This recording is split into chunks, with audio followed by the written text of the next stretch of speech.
ಈ ನಮ್ಮ ಒಬ್ಬ ಇಂಡಿಯಾದ ಭಾರತದಲ್ಲಿ ಒಬ್ಬ ಹುಡುಗ ಪಾಪ ಬಡತನ, ತುಂಬ ಕಷ್ಟದ ಬದುಕು, ಲಾಂಗ್ ಎಗೋ ಅವನು ಮನೆಗೆ ನ್ಯೂಸ್ ಪೇಪರ್ಲ್ಲ ಹಂಚ್ಕೊಂಡು ಬದುಕ್ತಾ ಇದ್ದವನು ಸ್ವಲ್ಪ ಬೆಳೆದು ದೊಡ್ಡವನಾದ್ಮೇಲೆ ಅವನಿಗೊಂದು ಅವಕಾಶ ಬರುತ್ತೆ ಸ್ವಿಟ್ಜರ್ಲ್ಯಾಂಡಿಗೆ ವಿಸಿಟ್ ಮಾಡಲಿಕ್ಕೆ. ಅವನು ಸ್ವಿಟ್ಜರ್ಲ್ಯಾಂಡಿಗೆ ಯಾವ ದಿನ ವಿಸಿಟ್ ಮಾಡ್ತಾನಲ್ಲ, ಅವನು ಯಾವಾಗ ಸತ್ತೋಗಿ ಸುಮಾರು ವರ್ಷ ಆಯಿತು. ಅವನು ಸ್ವಿಟ್ಜರ್ಲ್ಯಾಂಡಿಗೆ ಕಾಲಿಟ್ಟ ದಿನವನ್ನು ಇವತ್ತಿಗೂ, I think that comes probably May or April, date I don't know, you can search in Google. Till today Switzerland is celebrating that day as a their national science day. ಎಲ್ಲಿದೆ ಸ್ವಿಟ್ಜರ್ಲ್ಯಾಂಡು? ಭಾರತದ ಬಾರ್ಡ್ರಲ್ಲೂ ಇಲ್ಲ, ಪಕ್ಕದಲ್ಲೂ ಇಲ್ಲ, ಇನ್ಯಾವುದೋ ಮೂಲೆಯಲ್ಲಿದೆ. ಯಾವುದೋ ಒಂದು ದೇಶ ಭಾರತದಲ್ಲಿ ಪೇಪರ್ ಹಾಕ್ತಾ ಇದ್ದ ಒಬ್ಬ ಹುಡುಗ ಅವರ ದೇಶಕ್ಕೆ ವಿಸಿಟ್ ಮಾಡಿದ ದಿನವನ್ನು ಇವತ್ತಿಗೂ ಅವರ ರಾಷ್ಟ್ರೀಯ ವಿಜ್ಞಾನ ದಿನವನ್ನಾಗಿ ಆಚರಣೆ ಮಾಡುತ್ತೆ ಅಂತಂದರೆ ಆ ವ್ಯಕ್ತಿಯ ವ್ಯಕ್ತಿತ್ವ ಹೆಂಗಿರಬೇಡ? ಯಾರು ಹೇಳ್ರಿ? Doctor APJ Abdul Kalam. ನಾನು ಡಿಗ್ರಿ ಮುಗಿಸಿ ಮಾಸ್ಟರ್ ಡಿಗ್ರಿಗೆ ಬರೋ ತನಕ ಈ ಡಾಕ್ಟರ್ APJ ಅಬ್ದುಲ್ ಕಲಾಂ ಅನ್ನೋನು ಹಿಂದೂನ, ಮುಸ್ಲಿಮ, ಕ್ರಿಶ್ಚಿಯನ್ ಅವ್ರು ಕೇಳ್ಕೊ ಬಂದಿದ್ದೀವಿ, ಓದ್ಕೊ ಬಂದಿದ್ವಿ ಅಷ್ಟೇ.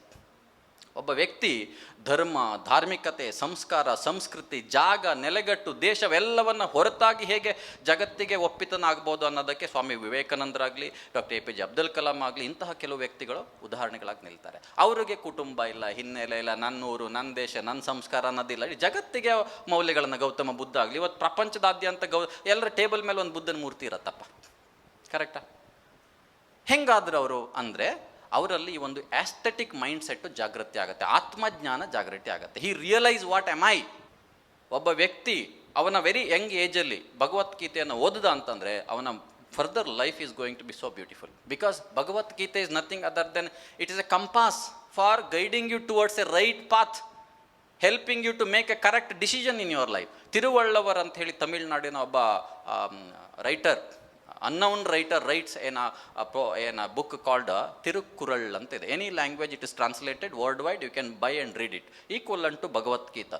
These are amazing books, but unfortunately we never develop that habit of reading books. ಕರೆಕ್ಟಾ? ಸೊ ಹಾಗಾಗಿ ಈ ಆತ್ಮಜ್ಞಾನ ನಿಮ್ಮಲ್ಲಿ ಜಾಗೃತಿ ಆಗಬೇಕು ಅಂತಂದರೆ ಅದು ಈ ಥರ ಪ್ರಯತ್ನಗಳ ಮೂಲಕ ಬರುತ್ತೆ. And everybody should reach that level. Hindu ಧರ್ಮದ ಭಾರತೀಯ ಮೌಲ್ಯಗಳು ಇದನ್ನೇ ಹೇಳ್ತವೆ. ಏನು? ನಾವು ಆಸ್ಥೆಟಿಕ್ ಲೆವೆಲ್ಗೆ ಹೋಗಬೇಕು ಅನ್ನೋದನ್ನೇ ನಮಗೆ ಡೈರೆಕ್ಷನ್ ಕೊಡ್ತವೆ. ಬಟ್ ನಮ್ಮ ಈ ಬ್ಯಾಡ್ದಿರೋ ಮೈಂಡ್ ಸೆಟ್ಟಿಂದ ನಾವು ಬೇಕಾಗಿದ್ದು ಯಾವುದೂ ಮಾಡಿಲ್ಲ, ಬ್ಯಾಡ್ದಿರೋದನ್ನೇ ಜಾಸ್ತಿ ಮಾಡಿದ್ದೀವಿ.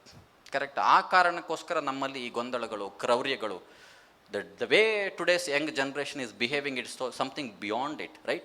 ಸೊ ಹಾಗಾಗಿ ಇವತ್ತು ಸಮಾಜದಲ್ಲಿ ಎಲ್ಲಾದರೂ ಒಂದಿಷ್ಟು ಸಮಸ್ಯೆಗಳಿದ್ದರೆ, ತಪ್ಪುಗಳಾಗ್ತಾ ಇದ್ದರೆ, ಕರಪ್ಷನ್ ಆಗ್ತಾ ಇದ್ದರೆ, ಕ್ರೈಮ್ ಆಗ್ತಾ ಇದ್ದರೆ, ಡಿವೋರ್ಸ್ಗಳಾಗ್ತಾ ಇದ್ದರೆ, ದೌರ್ಜನ್ಯಗಳಾಗ್ತಾ ಇದ್ದರೆ, ಎಲ್ಲೋ ಒಂದು ಕಡೆ ಆ ವ್ಯಕ್ತಿತ್ವಗಳನ್ನು ಬಿಲ್ಡ್ ಮಾಡೋದ್ರಲ್ಲಿ ಬಹುಪಾಲು ರೆಸ್ಪಾನ್ಸಿಬಿಲಿಟಿನ ಶಿಕ್ಷಕರಾಗಿ ನಾವು ತಗೊಳ್ಬೇಕಾಗತ್ತೆ.